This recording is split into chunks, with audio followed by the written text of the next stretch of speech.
Back on Morning Line. Thanks for joining us on this Thursday. Our guest, attorney David Raybin. It's a pleasure having him on as he kind of walks us through the legalities of the governor's executive order and the mask mandate that several school districts, Metro among them, have in place for students right now, and the legal clash that's sure to come. You know, Michelle waited through the break. Let's take her phone call. Oh, I'm sorry. It's Joe. I apologize. I thought it was Michelle. It's Joe. Joe, good morning. Hi, Joe. Are you there, Joe? Come back from the break. Sometimes you catch him by surprise. Joe, are you there? He's a regular caller. We'll come back to him. He'll get back on the line in a moment. But all right, David, how quickly do we think we're going to see some legal action in this? It's since Monday. They've got to digest it. They're discussing it. You think it could come in the next week? Well, school's in session now. Right. So kids are wearing masks now, and the governor's action's in force. The school board will probably get their advice from the Metro Legal probably today. I suggest that they may issue some decision either today or Monday or Friday, whenever, and say, I anticipate, based on the posturing of all this, they'll probably say we're going to continue to enforce our mandate, because their lawyers could say the governor's order is not strong enough, doesn't meet the criteria of the statute, and therefore the Metro School will probably, in my view, say we're going to continue the mask mandate for the health and safety of the children. And that then puts the ball back, I guess, in the AG's court or the governor's court, and they'll respond to that, say you're not abiding by this, and they're going to be possibly turning students away that show up without masks, and so they'll have a right to challenge that decision. That's exactly what's going to happen. The governor, the legislature is going to go into special session, but that takes days or weeks for anything like that to happen. That's just slow as molasses. A laser shot at this would be the state attorney general's office filing an injunction action within a day or two of the Metro Health Department, of Metro Schools issuing that, and they'll throw that in the Chancery Court here in Davidson County, and you'll see a hearing on that within days. So this thing could be filed, set the stage within perhaps 10 days of the school board issuing whatever it is. This will move quickly. It'll move quickly, and you're saying if, and I know there's a bunch of ifs here, if that happens, okay, they go to Chancery Court and it's upheld, and the school board continues to do the mask mandates, that's where contempt charges can have some teeth, potentially, and I'd be surprised if this happened. They could hold, say, the chairperson of the school board in contempt, 10 days in jail. Yes, that's possible, but again, remember that all of this would be subject to an appeal. That's where you get, and in this case would probably have an emergency appeal to the Tennessee Supreme Court, bypassing the intermediate court, and throw this to the Supreme Court.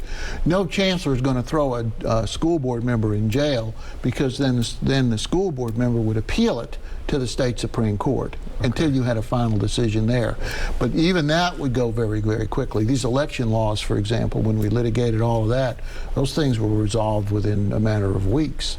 But ultimately, at the end of the day, if they say if the governor's action is legal, and the school board, if you don't comply, the Chancellery Court could say, school board chair or whoever, you're in contempt, you go to jail if you don't do this. That is where this thing could ultimately lead on a criminal action against the school board. I mean, that is absolutely amazing, but I could foresee this happening given the strong postures on all sides. And while all that's being debated and, you know, appeals here and there, does the mandate stay in effect, or is the executive order, I guess the school board, while this is happening, is still going to stick to their guns and stick to it until, I don't know, ultimately when, you know, these appeals are resolved days later? Well, you're going to have two tracks. You'll have the substantive issue as to whether the mandate is legal. Then you'll have the injunction issue, whether a temporary injunction should go or not. Those things are governed by two sets of laws, two sets of policies, and those things will be moving along very quickly in a simultaneous track. But let's remember, we don't want the children to be squeezed between these things, either the ones who should be wearing masks or the parents who say that they don't. We should never lose sight of what we're talking about here, and that's the little kids who these things are designed to protect, or with respect to the parents who believe strongly on the other side of this. So both of those feelings should at least be accommodated or taken into consideration.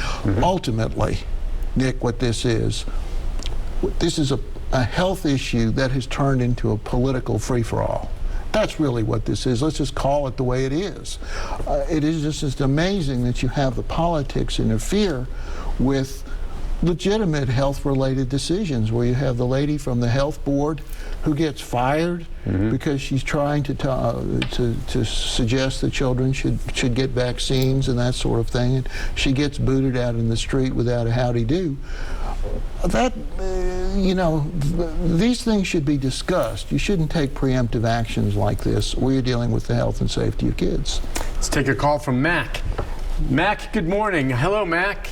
Are you there, Mac? How are you doing this morning, gentlemen? Good morning. What's on your mind, sir? Well, I'm a school board member of a small county, and I'm going to bring a little different spin to it here. We're not, at this point, even going to vote to have masks. We didn't even vote for have masks last year. So we're leaving that up to the parents. We feel like the parents have a choice in this, and we're not going to mandate they do anything that's going to violate that choice. Matter of fact, the majority of my county, parents don't want masks, and we sure don't want virtual. If anything, we would go to AB. I don't know, you ain't even talked about AB. Nobody talks about AB. That's where half the class comes one day and half class comes the next. Then you spread them out. Right. And I'm not even going to get into all the studies that I've done on masks, and I can't find any peer data, scientific analysis. Matter of fact, it's the opposite. Masks were not ever designed to be wore all day.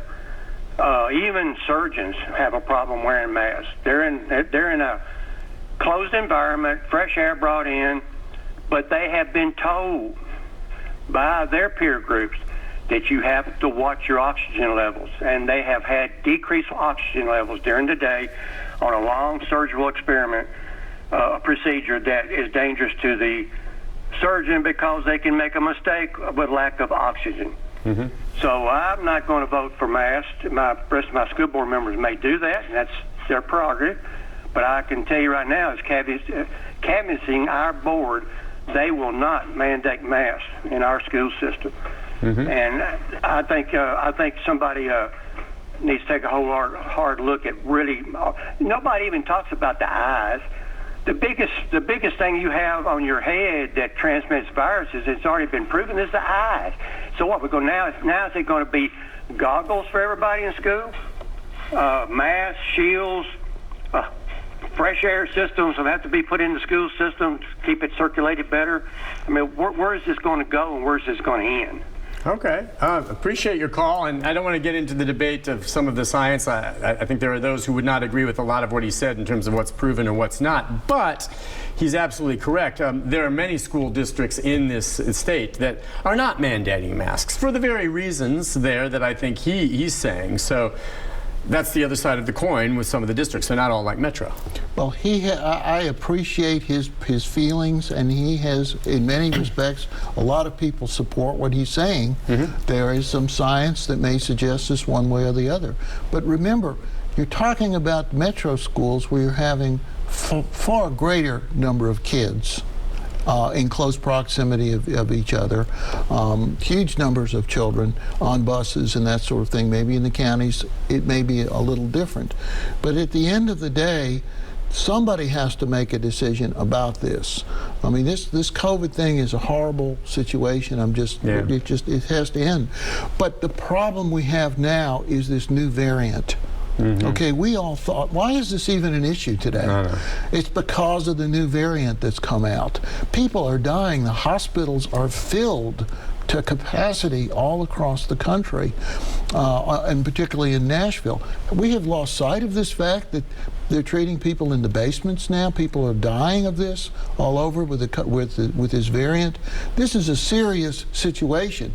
When this COVID was on the decline, maybe masks might not have made any sense. We were all running around. But this Delta variant is dangerous.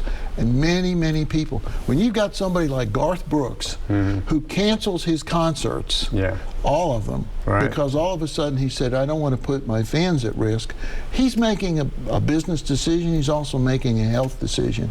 And maybe we should sort of listen to that.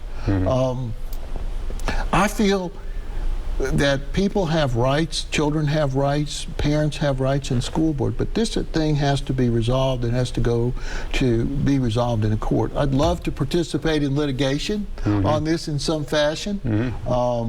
But I think that the key to this is what we started with, is the Tennessee Constitution, which gives the children the right to a free public education. And that's enforceable in a court. And that, I think, is paramount. See if Joe's back with us. Joe, are you there, Joe? Yeah, I'm here, Nick. Okay, go ahead. You know, this is baffling to me, because we're letting, I mean, Mr. Raybin is an expert on law, and this back and forth with these school boards and the state and stuff. Do these people not realize that they're costing people's lives? I mean, there's not a hospital in Nashville. I just come out of the hospital, and they had one machine, and I asked them a question. I said, well, what if you had two people come in with COVID? And they said, well, there's nobody in Nashville. All hospitals are full. We'd have to maybe take them 100 miles, if possible, to another state if we could find a machine. I mean, we're talking about people's lives here. We're talking about children's lives. And again, you know, that's what you said earlier, and people have, you know, you heard Mac had a different point of view on this. You know, I know some Metro School Board members that say, Mac, you're worried about the dangers that a mask might do in terms of oxygen deprivation or something like that. We're worried about the dangers of COVID infecting many children who aren't of age to even get a vaccine. And this new variant, anyone, including our governor, who says that COVID does not affect children is just wrong. We know there are children hospitalized as we speak. So there's two different ways of talking about that. But yeah, Mac and his constituents feel otherwise. Joe says the other side. But it's all about health of children, and then it's been politicized. Well, and that is the sad side of it. If we didn't have this Delta variant and it hadn't been renewed in so many people, I could see the other side of this, you know, politically perhaps, that it's an overkill, with no pun intended. But I'm sorry I even said that. But it has just gotten to the point where I'm not sure why this is necessary to have to deprive the schools of this authority on a case-by-case basis. Remember, we're all about states' rights, local options, that kind of thing. The Davidson County situation is different than perhaps Wilson County or somewhere else. Or the county that Mac's in. It's a different, and that's their prerogative. If they don't want masks, well, fine. So case by case, and we do have a Republican government here that in Tennessee that is less government, less interaction, and yet here it is trying to mandate for all the schools in the state. Well, he would say, take his position on this, he said this is less government. I'm saying that the government can't interfere.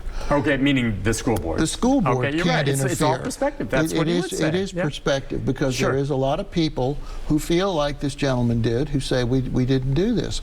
But at the end of the day, you're talking about something that little kids who can't protect themselves, and that's where this is coming. We're adults. We can make our own decisions, but the courts have ruled that if the governor requires us to get a smallpox vaccine or go to jail, that is enforceable. So we have to worry about transmitting disease to children or children transmitting diseases to each other, because they can't be inoculated. That's the problem. The science isn't there yet. So this may be the next best option for them. But I absolutely think this is going to go to court. You're going to see alignments of parents on both sides. I'd love to be involved in litigation on this thing. Well, I would imagine your name's probably been brought up, and you'll have to let us know if and when you do, because nothing's been filed yet. No. But you're of the belief it's likely coming pretty darn soon. It's going to happen very, very quickly. If not in Davidson County, then certainly in Shelby County, and the courts might join these lawsuits together. Take a break. We'll come back. Final segment with your calls and our guest David Raybin right after this.